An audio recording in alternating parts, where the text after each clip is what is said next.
everyone, and welcome to my Skulduggery Pleasant Resurrection reading vlog.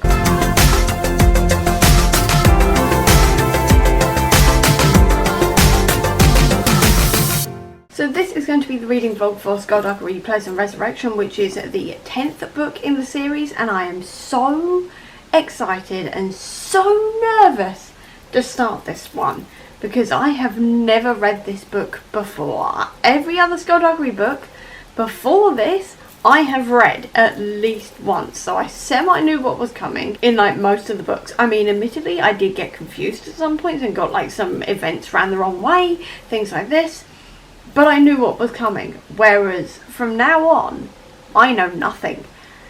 And that is so exciting, but also so scary, because we know what Skulduggery's like.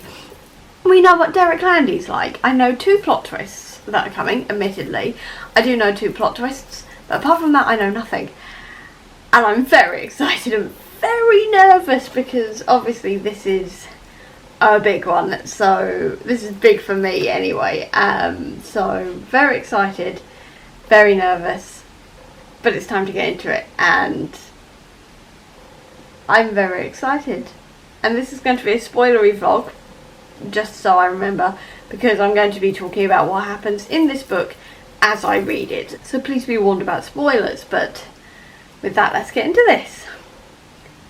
I'm scared. I shouldn't be scared. I know I love the series, but it's the new that I'm scared of. But let's get on with it, because I want to read it. I'm really excited to read this. It's just a new one that I haven't read, and the feeling is weird, but I'm gonna do it.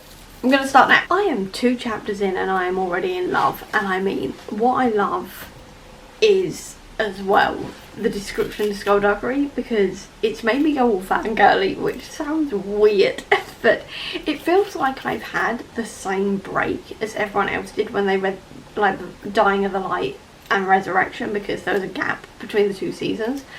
And it feels like I've gone through that, but I haven't. It's only been like 6 weeks. But to be fair, it has also been 2 years since I've read a new Skulduggery book that's new to me, essentially. So maybe that's it, I don't know. But I love the description, like the first description of Skulduggery in this book, when he drives up to Stephanie's house, Valkyrie's, Gordon's, the house, essentially. And he gets out of the Bentley and it says, he was tall and slim, wearing a charcoal 3-piece suit, black shirt and grey tie. He didn't feel the cold, so didn't bother with the coat. His hair was swept back from his forehead, but his hair didn't matter. His eyes were sparkling blue, but his eyes didn't matter. His skin was pale and unlined and clean-shaven, but his skin, that didn't matter either.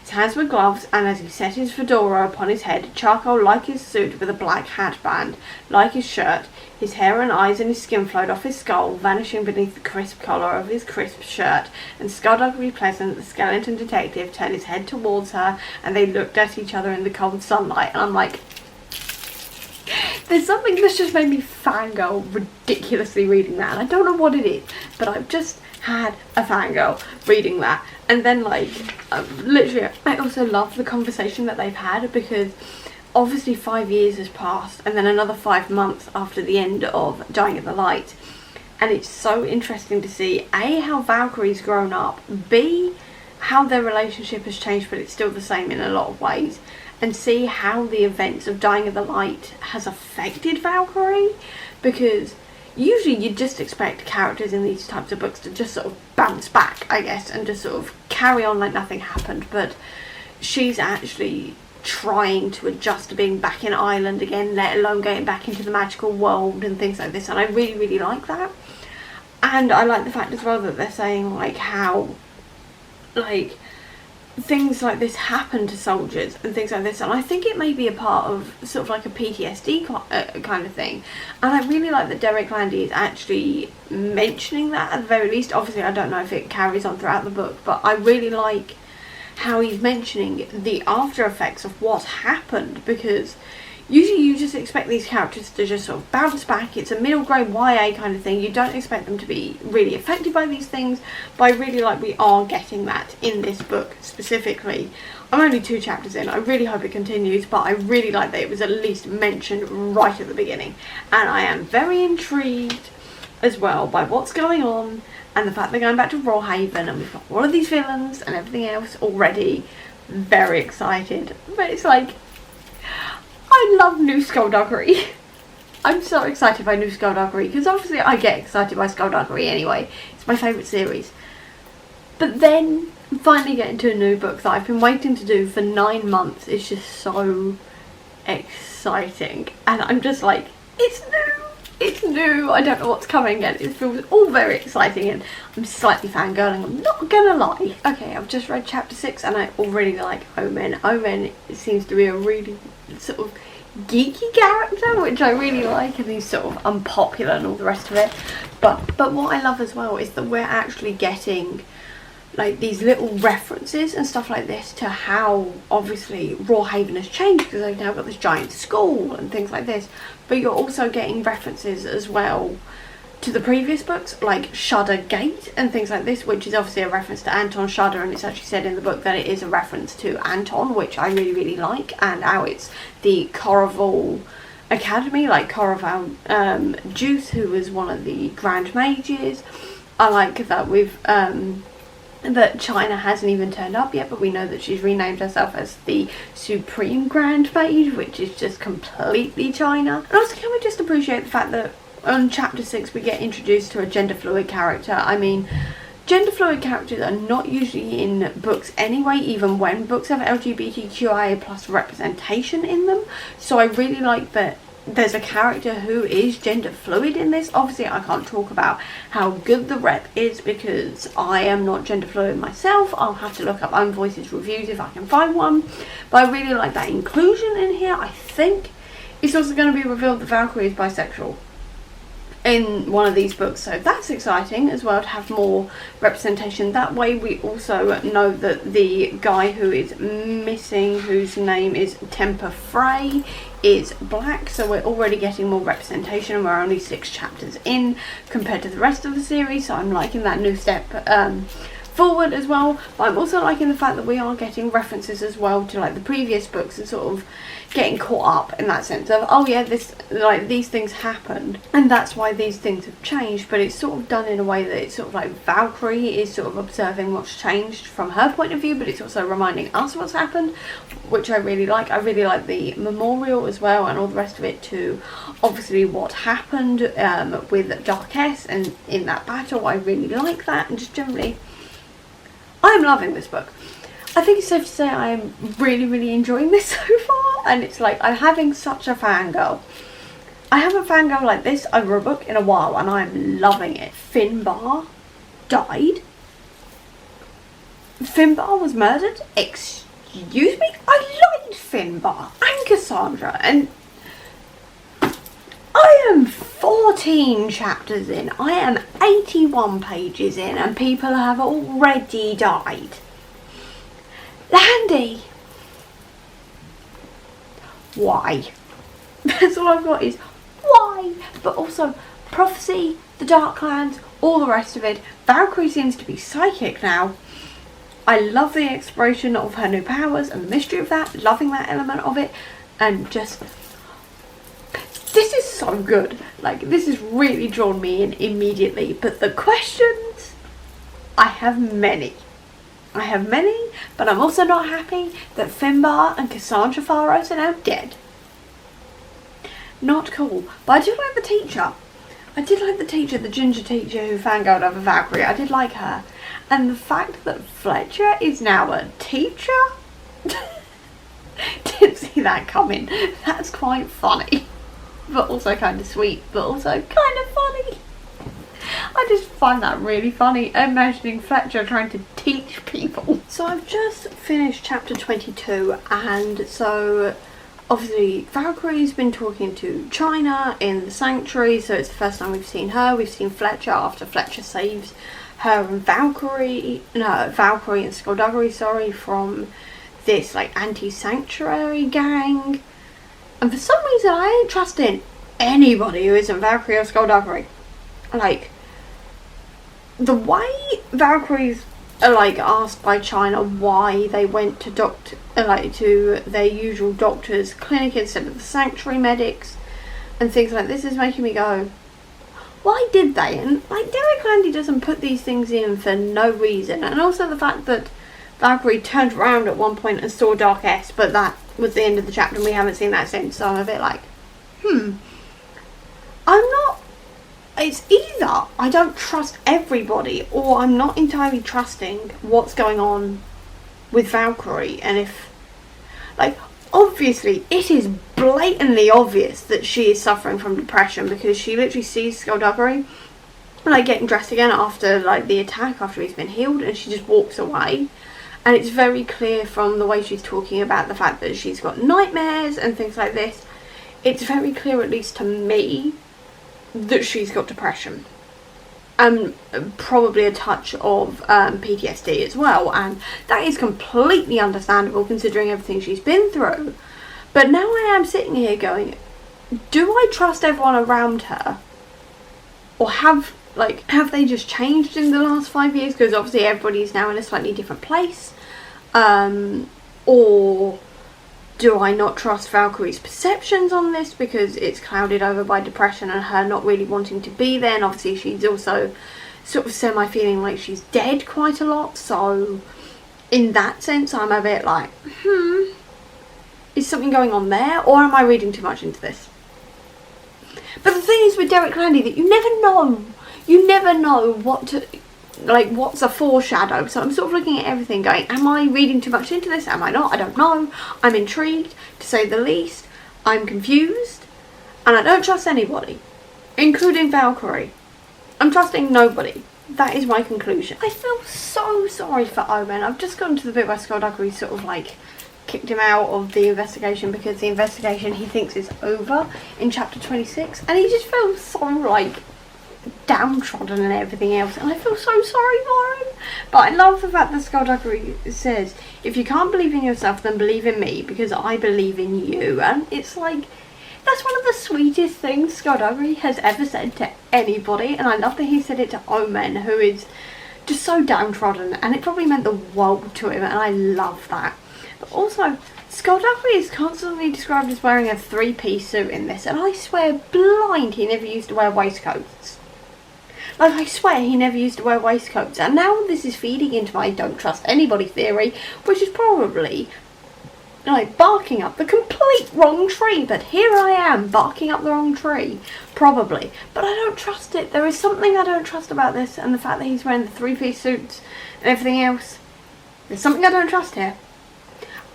I don't know what it is, but there's something still niggling in the back of my brain that something isn't quite right. It's just the subtle changes in people. And like China changing the Cold Heart prison, like, security and things like this, I'm like, something's going on. Something is definitely going on, but I don't know what. The Abyssinia plot twist. It turns out she's Skulduggery's ex-girlfriend. Just didn't see that coming. Like, I know that Skulduggery had a family as law file because Hannah told me, because her brother told her. So I know that's coming, and I think the son's going to turn out to be Sebastian. Because originally I thought it was going to be Omen Darkly, but at the moment I'm like, probably not actually, but I think it may be Sebastian. Maybe. But the fact that Lord Vile had a girlfriend, and we're finding out more about the battles and all the rest of it, of like the magical war, and like more about Malevolent's army, and like Skulduggery's time as Lord Vile. I am loving that, but I did not see that this new bad guy who's apparently going to kill Valkyrie was going to turn out to be Vile's ex-girlfriend. And obviously we get the mention of the son now, and obviously that's going to be Skulduggery's son because he had a family as Lord Vile. And I'm guessing it's Sebastian, like I said. But I want to know how that worked. Because Skulduggery was a skeleton. And physically, that's not possible. I don't know if they're going to go into that or not. But my mind is racing at that one. So I'm just a bit like, how did you create a child? That's what I want to know. But, plot twist. If I hadn't known about the whole family thing, this would have had my jaw dropping. Just... Derek Landy is so good at the plot twists. So good at the plot twists. It's unbelievable. So Skulduggery's now been corrupted, and I've now got up to chapter 51, so I've gone a bit further than that, and Tipstaff is also a traitor, and I'm like, somehow I'm not surprised at the whole Tipstaff thing. For some reason, I've never liked him. I've never liked Tipstaff, so the fact that he's actually the traitor doesn't really surprise me whatsoever. But also Skulduggery is evil, but I don't trust that he's evil. I don't know if that makes sense. I don't trust Skulduggery actually being evil, in the sense that I'm like, I don't know if he's playing. He could just be playing. He is Skulduggery, but then again, would he have shot Valkyrie? I don't know. I don't trust that he's evil. But also the fact that Valkyrie, it's now been revealed, is actually seeing Darkest in her head, and she's got some sort of like flesh and blood connection to a shard of Darkest left, kind of worries me. I'm just like, don't tell me Darkest is coming back. Like, I don't want Darkest back. But at the same time, I'm like, well, what else could it be? Is there a shard there, or is this still part of like Valkyrie's very clear PTSD and depression or something? I don't know, but I'm very interested. I still don't trust people. I'm still sitting there going, I don't trust China or Fletcher or anybody. I still think something's going on here that we're not quite seeing, but that feeling's sort of fading as the book goes on. But at the same time, I'm not entirely trusting Valkyrie's mental state, considering how she's acting and stuff like this. I am wondering if there is something more going on there, even if it is like the fact that PTSD and depression is affecting her perception of things. I still really like that that was actually brought into this book, quite frankly. Obviously I can't talk about how well it's done personally, though I feel like the depression is quite well written in that sense, but I do like that it is being explored in this book, because to be honest, nobody could sort of go through what Valkyrie went through unscathed, so I'm really glad that we are getting a bit of an exploration to that. But yeah, just thought I'd update there as well, and the whole Skulduggery shooting Cadaverous is quite funny, and their banter is quite funny. Well, Skulduggery's banter with him, and him just being done with him, I really like that. So yeah, I just hope they fix Skulduggery, but I know that, I'm pretty sure Midnight, the Midnight bit says something along the lines of Skulduggery is gone, so I'm a bit worried that he's going to be corrupted for a while longer, but we'll see what happens. We'll see what happens. So we're all in agreement that Martin Flannery, the president, is Trump, right? Like, how he's talking about women can't resist him and all the rest of it, but as soon as they displease him, he like goes off them a bit, but he wants this woman brought back to him. The washing machine's going, apologies if you can hear that, but like how he wants this specific woman he's taking a liking to back to his office afterwards. How he's talking about like the revelations about the academic achievements, the alleged funding impropriety at the foundation, singling out a journalist at a press conference, him talking about the fact that he isn't racist, he loves Mexicans and all the rest of it. That's Trump. Like, Derek Landy's parodying Trump, or at least making the president like Trump, to be like, look, this is a bad man, and I love that. At first I was a bit like, this sounds a bit Trumpy. It got to chapter 52 and it's like, no, that is blatantly Trump. Just, I love Derek Landy's mind. That's all I've got. I love Derek Landy's mind. I love that he did that.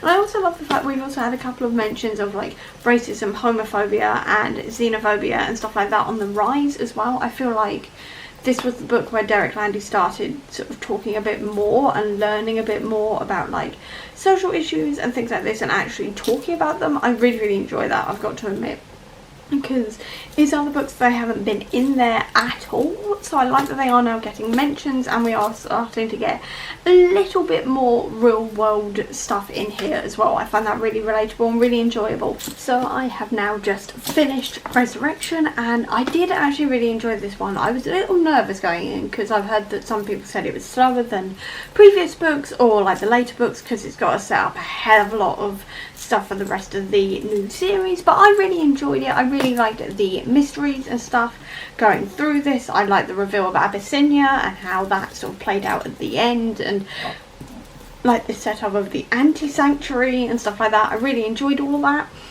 I'm slightly disappointed that I seem to be wrong about Valkyrie not seeing things or things not being quite right with like the three-piece suit and things like this, because I swear blind he never used to wear three-piece suits and now he's wearing three-piece suits and a pocket watch, things like this, like that stuff. I'm still sitting there going, yeah, but that doesn't sound right, you know. So, and like how Fletcher went to the private clinic, not the medical ward in the sanctuary, things like this. But maybe that comes out in a later book, because let's be honest here, Derek Landy is brilliant with the various foreshadows, so I could be entirely barking up the right tree, just at the wrong time, I don't know. But I also really liked Omen as a character. I really liked him. I thought he was really quite sweet in his own way and a bit dorky, which I really like in my characters, so I really liked him. I cannot wait to see more from him, because I know he's going to be a big character going forward. I really like seeing where Valkyrie was and exploring this sort of depression, PTSD kind of thing, and I'm excited to see where that's going to go. I like the progression as well of diversity in this one, because all the previous books everyone's been straight and white and things like this, but this time we actually got black characters, gender fluid characters, gay characters, things like this, so I'm really happy that we're getting more diversity in that sense. And I just generally really quite enjoyed this one, and I think I'm going to give it 4 stars. And that is the end of my Skulduggery Pleasant Resurrection reading vlog. So I hope you enjoyed this video. If you did, please do give me a thumbs up. Comment down below, tell me what you thought of this book the first time you read it. I'll also leave a link down below to all my social media if you want to check it out, including to the Comic Book Sanctum, which is my website dedicated to Marvel Comics, and to my Etsy and Redbubble stores, which are dedicated to bookish bullet journal stuff and bookish merch in general, if you want to check that out. And if you want to see any more of my videos, please click subscribe here, and over here will be the link to my previous video. But until next time everyone, bye!